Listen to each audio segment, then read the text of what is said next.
Magandang umaga po. Muli po ang inyong lingkod, si Chef Roy. Ay, okay. Kumusta po kayong lahat?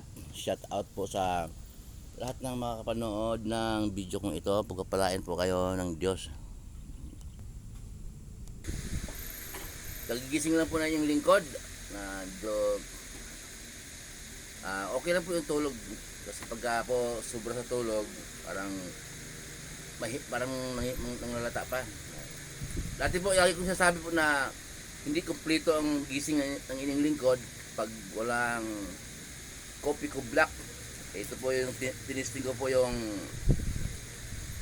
bigay po to ng pamangkin ko, si Darwin, Mark Darwin. Mark Darwin, salamat. Ito, matambak ko.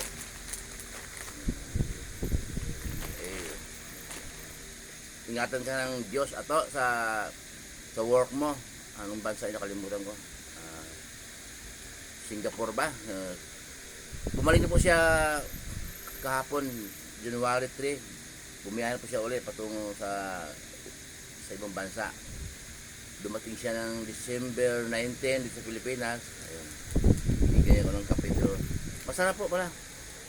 Masarap din. Tinry ko lang po kung yung lingkod kasi pagka ibang kape parang hindi kontento, kailangan kopi ko black. Pero ito po masarap siya, lasang tsaa, hindi siya, sabi niya wala lang side effect.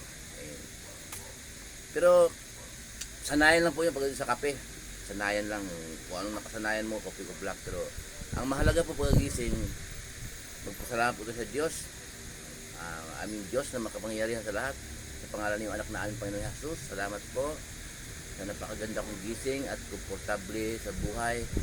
Pinagkaloob po sa pinagkaloob sa biyaya. Salamat po. Kailangan na lang magpasalamat dahil yung iba hindi na nagising binangungot na. Mayroon po akong narinig kong kwento Sabi ng nanay, anak,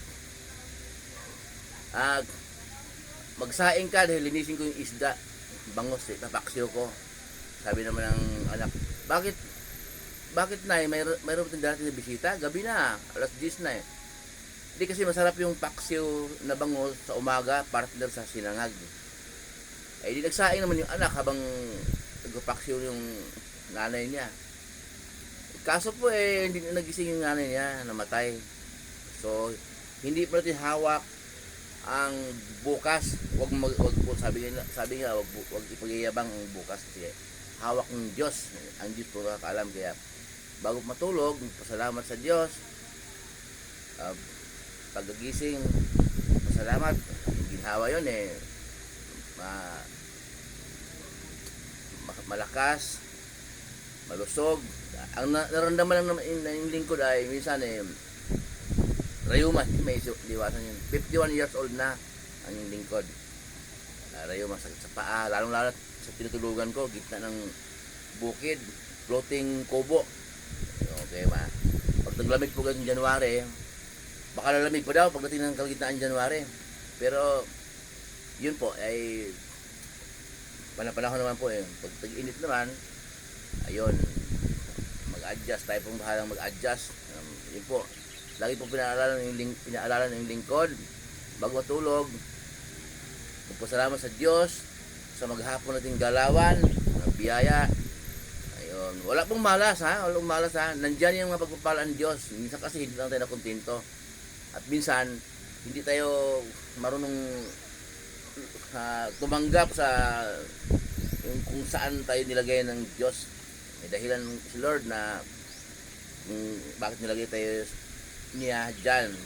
Minsan mga nag-a-apply po ng abroad, mga kumukuha ng exam, hindi pumasa, mga pag abroad hindi natuloy, may dahilan si Lord. Speaking of abroad po, ang inyong lingkod ay sumubok din naman noon pa, year 2005, sumubok sa pag-abroad, hindi na natuloy.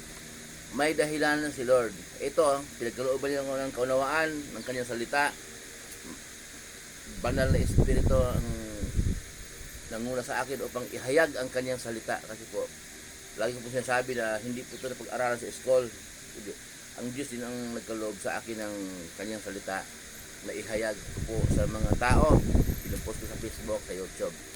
Maraming pong salamat sa mga panunood at tiyak po yung mga nanonood ng salita ng Diyos na sinasabi ko, tiyak na ang Diyos din ang nagkaloob sa inyo ng maisip nyo na tapusin ang video kasi po yung iba talaga boring, naboboring sabi nila siyempre kumikita ka ba sa video na mga pinupost no? Anong kumikita? Hindi ko iniisip yun. Kita hindi ko iniisip yun. Nagpupus ako ng salita ng Diyos, pinagkalooban ako ng Diyos ng kakayanan, utos din ng Diyos yon. Kasi nga, ang Diyos ay pag-ibig, lagi sasabi ng lingkod. Ang Diyos ay pag-ibig, ang Diyos mula noon hanggang ngayon, nagpadala ng tao sa lugar na yan upang maghayag ng kaniyang salita. Kaya suriin din po ninyo. Para suriin, may verse naman akong binabanggit, mula Mateo, hanggang bago magpahayag, aklat ni Judas, yun po ang mga salita ng ating Panginoon Jesus. Yun po ang kanyang mga utos. Yun po ang ating mamumuhay araw-araw, ha? Okay? Dahil po, yun ang sabi ng Diyos Ama makapangyarihan sa lahat. Tinig mula sa langit. Mababasa po natin sa Mateo 17:5. Sabi ng Diyos, ito ang minamahal kong anak na lubos kong kinalulugdan. Pakinggan ninyo siya. Ang lino po ang tinutukoy ng Diyos Ama na anak, si Jesus. Pakinggan daw natin.